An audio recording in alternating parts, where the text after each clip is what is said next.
हाय। तो last video में हमने देखा था कि कैसे हम जेएस के अंदर कंसोल के थ्रू अपना जो भी कोड है उसको डिबग कर सकते हैं।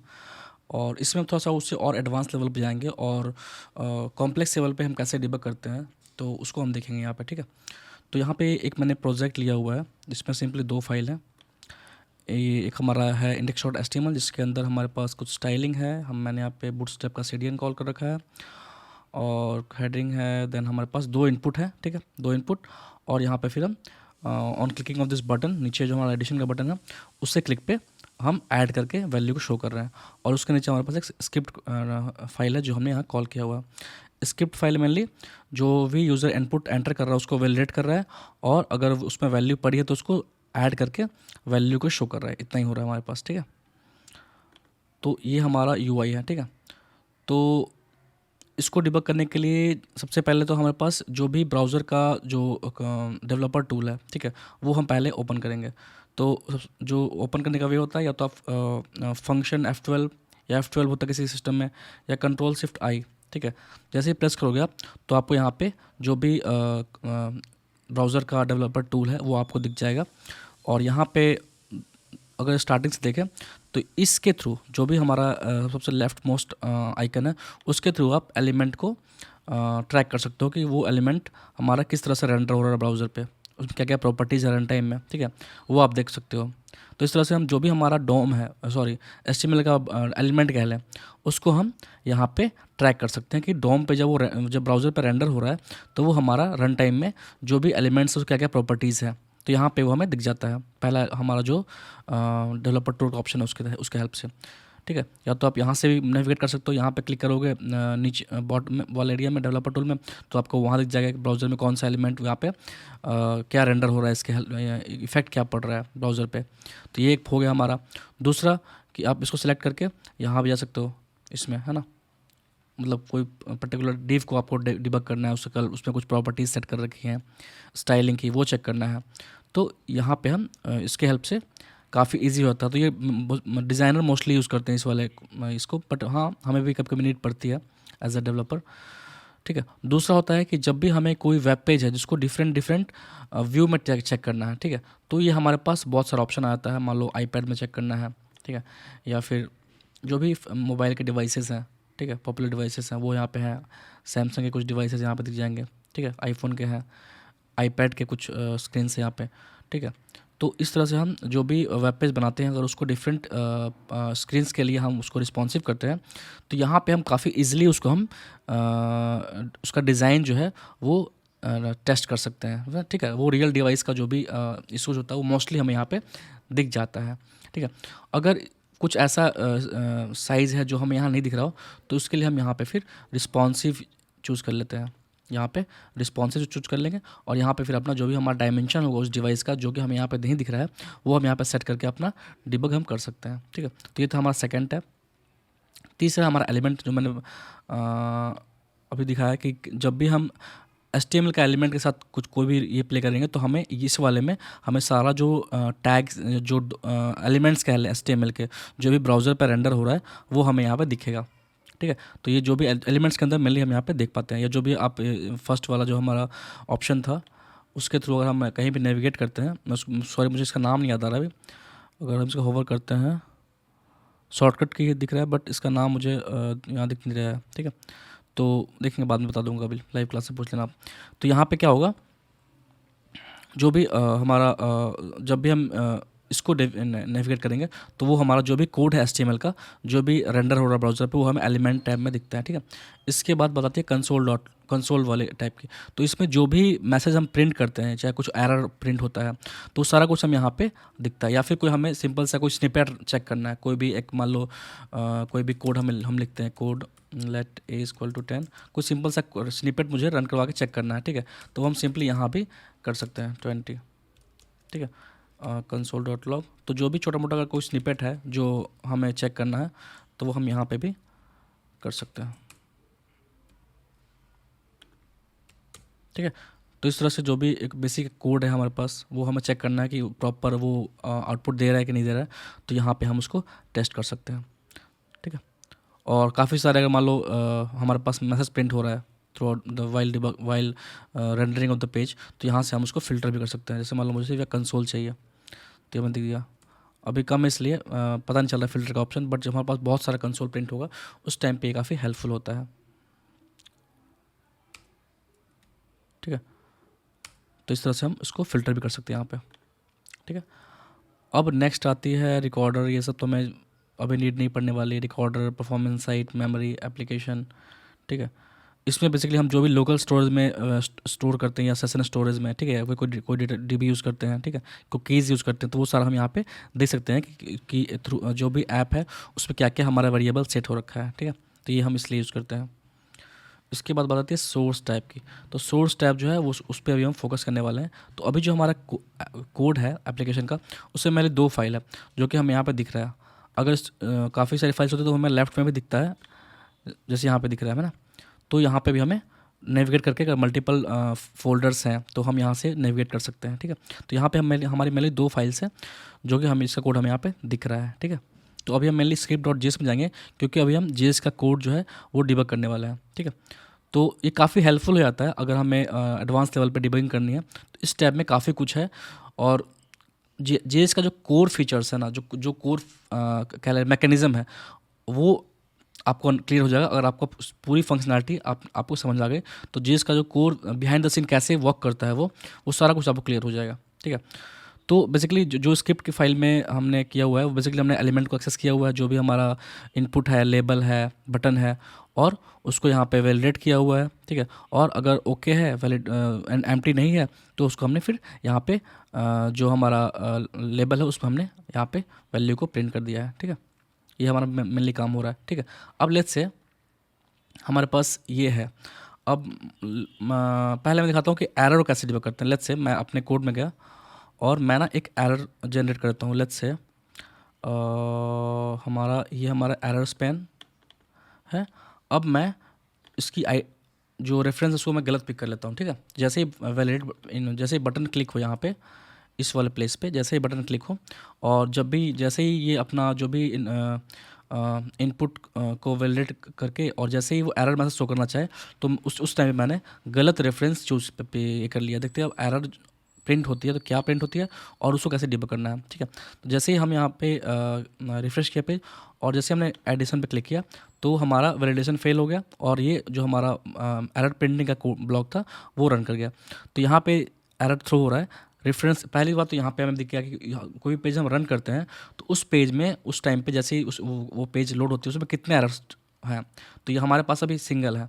तो जब भी आप कोई भी वेब पेज वो ये करोगे तो उसमें से कितने एरर्स हैं वो आपको यहाँ पे दिख जाता है। तो बेसिकली हमारे पास एक सिंगल एरर है। अगर इसको हम यहाँ से सही कर देंगे तो ये हमें यहाँ पे फिर दिखना बंद हो जाएगा, है ना। मतलब परफेक्टली चल रही है विदाउट एनी एरर। या फिर हम कुछ प्रिंट भी कर दें तो यहाँ पे सिंस उसको हमने प्रॉपर्ली हैंडल किया हुआ है तो हमें यहाँ एरर नहीं आ रहा है। ठीक है, तो मैंने यहाँ पे सिंपली एक एरर जनरेट कर दिया। वेट ठीक है, तो यहाँ पे मैंने एरर स्पैन 1 किया और देखते हैं यहाँ पे हमारे पास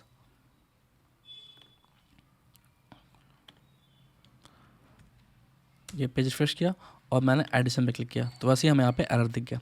तो ये कह रहा है अब हम एट द बिगिनिंग जब भी हम किसी लैंग्वेज में कोड करते हैं तो एरर देखते हम डर जाते हैं। ठीक है, ये पता नहीं डरना तो नहीं चाहिए मुझे, मेरा अपना पर्सनल एक्सपीरियंस है कि अगर आपके कोड में कुछ दिक्कत है, कोई प्रॉब्लम है और अगर आपको कुछ एरर दिख रहा है तो वो बहुत अच्छी चीज़ है कि आपको दिख रहा है कि आपने क्या गलती कर रखी है। आप बात समझ रहे हो कि आपने गलती करी है और आपको वो जो भी JS का इंजन है वो आपको बता रहा है कि ये आपने गलत किया है। तो एरर प्रिंट होना इज़ नॉट बैड थिंग। अगर आप में कोड में कुछ फ्लो में दिक्कत है या कुछ सिंटैक्टिकल एरर है तो अगर आपको वो दिख रहा है, आप फाइंड आउट कर पा रहे हो तो काफ़ी सही है हमारे लिए। वो एक्चुअली हमें हेल्प कर रहा है। तो लोग एरर को देख कर डर जाते हैं और बिना एरर पढ़े वो कोड में चले जाते हैं। तो हमें सबसे पहले जब भी कोई एरर प्रिंट होती है तो हमें उस एरर को देखना है कि वो एक्चुअल में है क्या, वो हमें क्या बता रहा है, कहाँ पे एरर है। क्योंकि जो एरर प्रिंट होता है वो काफ़ी हद तक वो बता देता है कि कहाँ पे आपने गलती कर रखी है। तो जब भी एरर प्रिंट होता है तो कई लोग होते हैं परेशान होते हैं कि यार कैसे एरर आ गया, और बिना एरर देखे कि एरर है क्या वो कोड में नेविगेट करने लगते हैं। ठीक है, तो वो नहीं करना है। जब भी एरर आए चाहे वो 10 हो, 15 हो, कुछ भी हो, तो 1 बाय 1 लाइन बाय लाइन जो भी एरर हो, वार्निंग हो, उसको आप पढ़ो कि एरर कहाँ से आ रही है, क्यों आ रही है।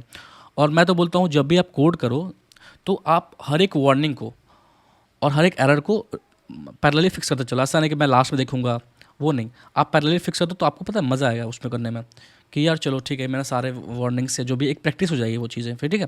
और अगर छोड़ते जाओगे तो वो फिर वो हैबिट बन जाएगा कि चलो वो वार्निंग इग्नोर कर दिया या एरर इग्नोर कर दिया, हमारा कोड चल रहा है, तो वो गलत है। जैसे जैसे हम कोड करते हैं पैरेलली हमें उसका जो भी वार्निंग्स है या जो भी एरर दिख रहा है, भले ही वो हमारे फ्लो को अफेक्ट ना कर रहा हो, ठीक है, लेकिन हमें प्रैक्टिस होनी चाहिए कि उसको हम पैरेलली जो भी हमारा कोई भी वार्निंग आ रहा है, कुछ भी एरर आ रहा है, तो उसको हम पैरेलली अपने क्या कहते हैं कोडिंग के साथ साथ उसको भी फिक्स करते चलें, ठीक है, ताकि एट द एंड हमारे पास क्या हो, बिल्कुल हेडेक ना हो कि यार क्या कोड है, और या फिर कल को आप कहीं आपका कोड रिव्यू होता है, कहीं भी इंटरव्यू देते हो या फिर किसी भी लेवल पे ऑर्गेनाइजेशन में काम करो, उस लेवल पे भी अगर आपका कोड रिव्यू होता है तो वहाँ पे आपको फिर दिक्कत नहीं होती है, क्योंकि आपने प्रैक्टिस में ही जो भी वो डाल रखा है कि जब भी आप कोडिंग करोगे तो अपने वार्निंग्स को और एरर्स को प्रॉपर्ली हैंडल करते हुए चलोगे, ठीक है। तो इसलिए जब भी एरर आए तो हमें बिल्कुल पैनिक नहीं होना है, और पहले एरर को पढ़ना है। हम एरर पढ़ते नहीं हैं और पहले घुस जाते हैं कि हमने कोड में कि हमने क्या कर रखा है। तो पहले एरर को ध्यान से पढ़ो, उसमें सब कुछ होता है, मोस्ट ऑफ द टाइम उसमें सब कुछ होता है जो आपको डिबग करने के लिए चाहिए। तो पहला हमारा एरर, जो हमारा एरर आ रहा है वो क्या आ रहा है, error span 1 is not defined. तो इससे ये क्लियरली बता रहा है कि जो हमारा स्क्रिप्ट डॉट जेएस है और उसका लाइन नंबर 8, इवन लाइन में भी बता रहा है वो, तो लाइन नंबर 8 में हमारा ये वाला वैल्यू जो डिफाइंड नहीं है, सिंपल सा है बिल्कुल, ठीक है। और ये मेथड भी बता रहा है ये कौन सा मेथड है। अगर ये नेस्टेड होता, मतलब मेथड इनसाइड मेथड, तो पूरा का पूरा चैन बन के आती है हमारे पास कि इस मेथड के अंदर यहाँ यहाँ यहाँ, तो ये हमें पूरा का पूरा बता रहा है कि अभी तो हमारे पास सिंगल मेथड है, तो हमें ये बता रहा है कि आप जाओ और वैलिडेट इनपुट में जो कि लाइन नंबर 8 पे है उसमें ये वेरिएबल चेक करो, ये डिफाइंड नहीं है। काफ़ी क्लियर है, कुछ भी ऐसा कुछ घुमा के या बिल्कुल कॉम्प्लिकेटेड यहाँ पे नहीं है। तो हम जाएंगे उस फाइल में, ठीक है, और हमारा वैलिड इनपुट ये रहा और line script dot JS file ये रही, और लाइन नंबर 8 में गए तो यहाँ पे हमने देखा कि एरर स्पैन 1 है। अब चेक करेंगे कि ये जो हमने यूज़ कर रखा है ये कहीं पे डिफाइंड है या भी नहीं, क्योंकि ये तो हमें तो एरर मिल रहा है ना कि नॉट डिफाइंड का। तो चेक करेंगे इसको कि ये हमारा डिफाइंड कहीं कहीं पे है भी कि नहीं, किसी को पॉइंट भी कर रहा है या नहीं कर रहा है। तो ये देखेंगे हमारे पास यहाँ एरर स्पैन 1 है और यहाँ पे एरर स्पैन है, तो यहाँ पे इस वे में हम इसको हटा देंगे तो हमारा कोड चल जाएगा। मोस्टली हम इस टाइप के एरर करते हैं कि हमने वेरिएबल डिक्लेयर नहीं किया, यूज़ कर लिया, या फिर टाइपिंग एरर कर दी, ठीक है। तो अब अगर हम करेंगे इसको तो प्रॉपरली हमें यहाँ पे एरर दिख रहा है, 1 और बोथ इनपुट्स आर एम्प्टी, ठीक है। तो इस वे में जब भी आपको एरर दिखे तो उससे पैनिक ना होके बिल्कुल उसको डीपली पढ़ना है। दो एक बार में क्लियर ना हो, 2 बार पढ़ो उसमें, मतलब मैक्सिमम टाइम आपको उसमें प्रॉपर हिंट मिल जाएगा कि वहाँ पे आपको क्या आपने मिस्टेक कर रखी है, ठीक है। तो पहले आपको एरर को अच्छे से पढ़ना है, ठीक है। ये तो हो गया। अब आते हैं, हाँ, अब मान लो मैंने इसको कोड को रन, जो भी हमारा टास्क है ऐड का वो हम परफॉर्म करते हैं। मैंने बताया था 2 इनपुट है, 1 बटन है, तो 2 इनपुट मैंने ऐड नंबर डाला और यहाँ पे बटन में ऐड में क्लिक कर रहा हूँ। तो जैसे ही मैंने ऐड क्लिक किया तो हमारे पास जो मेथड है, ये वाला मेथड, ये वैलिड इनपुट, वो कॉल हुआ। उसने चेक किया कि नंबर सारे एम्प्टी, अगर नहीं है तो ये शो इनपुट पर जाए, वैल्यू को एक्सेस करे, सम करे, और यहाँ पे एरर वालों को मैंने एम्प्टी कर दिया है, और जो ये है लास्ट वाला जो बॉटम में वैल्यू शो करना है वहाँ पे हमने इसको शो कर दिया, राइट, ठीक है। तो अब इसमें दिक्कत क्या आ रही है कि मैंने 2 + 5 किया, हमें यहाँ पे 2 + 5 7 आना था, बट ये आ रहा है 25, ठीक है। तो ये हमारा बग है एक, तो इसको डिबग करना है मतलब से, ठीक है। तो हम चलते हैं, जो डिबगर हमारा होता है ब्राउज़र के अंदर, उसको ओपन करते हैं। सोर्स टैब में गए, जैसे मैंने बताया था, इसमें हम इस वीडियो में हम सोर्स टैब पे ही मोस्टली बात करेंगे। तो सोर्स टैब में जाके मैं सिंस यहाँ पे क्या, और जब भी हम हमारा ये ऑपरेशन परफॉर्म हो रहा है उस टाइम पे हमें एरर कहीं पे है, सो दैट कि ये कॉन्केट हो रहा है, ठीक है। तो इस वाले मेथड में लिए ये प्रॉब्लम होगी, क्योंकि यहीं पे हम सारा ऑपरेशन परफॉर्म कर रहे हैं, है ना। तो हम जाके यहाँ पे एक लाइन नंबर 15 में एक हमने यहाँ पे लगा दिया, क्या बोलते हैं, डिबगर लगा दिया। जैसे ही हमने डिबगर लगा दिया, ठीक है, तो वैसे ही जब भी हम पेज रिलोड करेंगे और कोड एग्जीक्यूट करेंगे तो हमारा जो ब्रेक पॉइंट है वो यहाँ पे आके कोड जो है एग्जीक्यूशन वो यहाँ पे रुक जाएगा, ठीक है। देखते हैं, मैंने पेज रिलोड किया, ठीक है, और हमने किया इसको 1 + 3, ठीक है, मैंने ऐड किया। अब देखो टॉप टू बॉटम इसने एग्जीक्यूट करना स्टार्ट किया, इसको चेक किया इसमें क्या इसको मिला, ठीक है। लेबल में चेक किया, लेबल में तो इसी टॉप टू बॉटम पूरा एग्जीक्यूशन के बाद, और यहाँ पे देखो हर एक का वैल्यू जो है ना अभी करंट टाइम में वो हमें दिख रहा है, ठीक है। गेट नंबर में क्या मिल रहा है ना।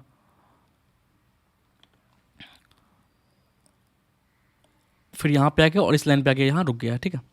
तो अब हमें डिबग करना है कि कहाँ पे ये एरर आ रहा। तो ये जैसे मैं डिबगर लगाया है तो हमारे पास 2-3 ऑप्शन यहाँ पे यूज़ करने का ये होता है, ठीक है।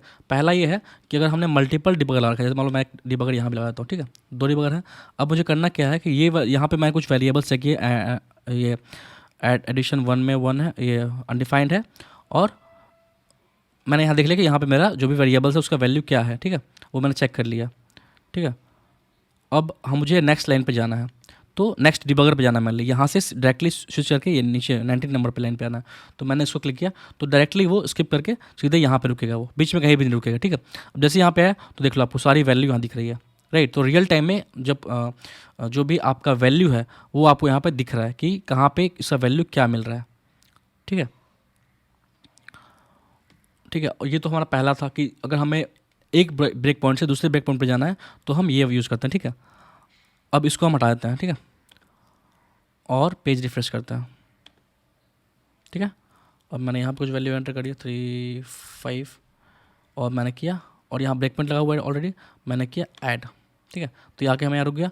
अब मैंने पहली बार में ये यूज़ किया था कि अगर मुझे एक ब्रेक पॉइंट से दूसरे ब्रेक पॉइंट पे जाना है तो इसके थ्रू जाएंगे। अब दूसरा ये है, अगर मुझे लाइन बाय लाइन इसको डिबग करना है कि लाइन बाय लाइन कि कहाँ पे क्या वैल्यू मिल रही है, कहाँ पे ऑपरेशन है वो गलत फॉर्म हो, तो हम इसको लाइन बाय लाइन यहाँ से जा सकते हैं, ठीक है। सेकेंड लाइन पे आ गया तो प्रीवियस का वैल्यू ये था, ये मिल गया इसको।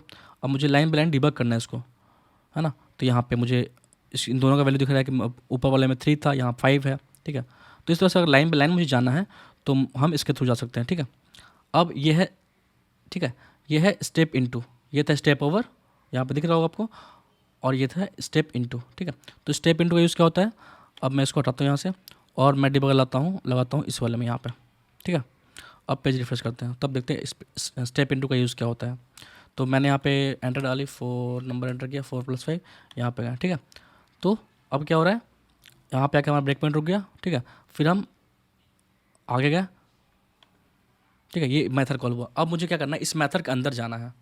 अगर हम नॉर्मली ये करते जाएंगे तो ये हमारा नेक्स्ट मतलब पहला ये लाइन बाय लाइन एग्जीक्यूट करते जाएगा, बट मुझे करना क्या है कि इसके अंदर जाना है, ठीक है। तो एक बार फिर से पेज रिफ्रेश करते हैं। तो यहाँ पे गया, ये हमने नंबर डाला, यहाँ पे 3 4 6 ऐड किया। अब यहाँ पे ये पॉज हो गया, ठीक है। अब मुझे लाइन बाय लाइन जाना है, ठीक है, यहाँ पे आ गया। अब मुझे इस मेथड के अंदर जाना, तो मैं यहाँ पे करूँगा स्टेप इनटू। तो क्या होगा, ये डायरेक्टली वहाँ से जंप करके उस मेथड के अंदर चला जाएगा, राइट। तो यहाँ पे हमारा फिर हम लाइन बाय लाइन डिबग कर सकते हैं, इसके अंदर क्या वैल्यू मिल रही है क्या नहीं मिल रही है, तो यहाँ पे हमें वो दिख रहा है। तो जब भी एक मेथड के अंदर इन करना हो तो हमारे पास है स्टेप इनटू, ठीक है। अब इससे तो हम लाइन बाय लाइन जाएंगे। अब मुझे क्या करना है, मुझे डायरेक्टली इस फंक्शन के हमने इसमें डिबग कर लिया क्या क्या वेरिएबल है, क्या क्या वैल्यू है। अब मुझे इस लाइन के बाहर जाना है, तो इस मेथड के बाहर जाना है, फंक्शन के बाहर जाना है, तो मैं स्टेप आउट कर दूंगा, तो डायरेक्टली उसके बाहर मैं यहाँ पे चला आया, इसके जस्ट बाद, ठीक है। और ये तो यूज़ नहीं करते हैं। यहाँ पे फिर आते हैं, ये हमारा जो भी ब्रेक पॉइंट लगा हुआ उसको ये डिसेबल कर देगा। तो अगर मैं यहाँ पे डिसेबल करके अगर मैं पेज रिफ्रेश करूँ तो हमारा जो वो है ब्रेक पॉइंट है वो हमारा काम नहीं करेगा, ठीक है। ये हमारा दिख गया। तो हमारा बेसिकली जो भी हमारा रन टाइम में हमने ऐड कर रखा है उसको फॉर इंस्टेंस हमें डिसेबल करना है, तो उसके लिए हम ये यूज़ करते हैं, ठीक है। अब हमारा कोड में तो हमारा इशू अभी भी है, वो हमें डिबग करना है, ठीक है। तो क्या दिक्कत आ रही है वो हमें अब उसको देखना है, ठीक है। तो हम गए इस अपने शो आउटपुट के अंदर, ये हमने हटाया यहाँ से ब्रेक पॉइंट, सॉरी, और हम गए अपने मेथड के अंदर शो आउटपुट, क्योंकि हमारा मैक्सिमम ऑपरेशन जो एडिशन का है मतलब मीन से यहीं हो रहा है, मैक्सिमम क्या सारा तो यहीं हो रहा है। तो अब हमने यहाँ पे डिबगर लगा दिया। अब जाते हैं यहाँ पे हमने पेज रिफ्रेश करी, हमारा कोड यहाँ के सिंस हमने नंबर डाला 4 और 7, हमने एडिशन क्लिक किया, ये हमारा पॉज हो गया यहाँ पे, ठीक है। अब हम लाइन बाय लाइन मूव करते हैं, ठीक है, यहाँ से कर लो या फिर यहाँ से कर लो, बात देखिए। तो लाइन बाय लाइन मूव किया, ठीक है। अब जो मेन दिक्कत आ रही है, मुझे लग रहा है कि ये ना ये वेरिएबल का टाइप मुझे पहले चेक करना चाहिए, क्योंकि अगर मेरा वेरिएबल टाइप का टाइप नंबर होगा अब तो श्योर वो वहाँ पे ऐड ही होगा, वो कॉन्केट नहीं होगा। तो यहाँ पे एक रीज़न दिखता है कि हमारा जो वेरिएबल हम रिसीव कर रहे हैं फॉर्म से उसका टाइप में भी स्ट्रिंग हो सकता है, ठीक है। तो हम यहाँ पे गए, ठीक है, और हमारे पास यहाँ पे वॉच है, ठीक है। तो यहाँ पे जाके हम क्या कर सकते हैं, हमने यहाँ पे एक वॉच ऐड किया और यहाँ पे हम देखेंगे कि जो हमारा वो है अपेंड 1 में हमारा एक वैल्यू आ रही है, तो हम देखेंगे टाइप ऑफ अपेंड क्या मिल रहा है, टाइप ऑफ अपेंड 1, ठीक है। लगता है मैं कुछ गलत टाइप किया है। Type of append one, wait, और मैं सिंपली अपेंड वन करूँ फिर देखते हैं मैंने क्या अपेंड वन, ये हमें नहीं मिल रहा है, जबकि यहाँ अपेंड वन मिलना चाहिए हमें, है ना। मे बी इसे मैं रिफ्रेश करता हूँ एक बार।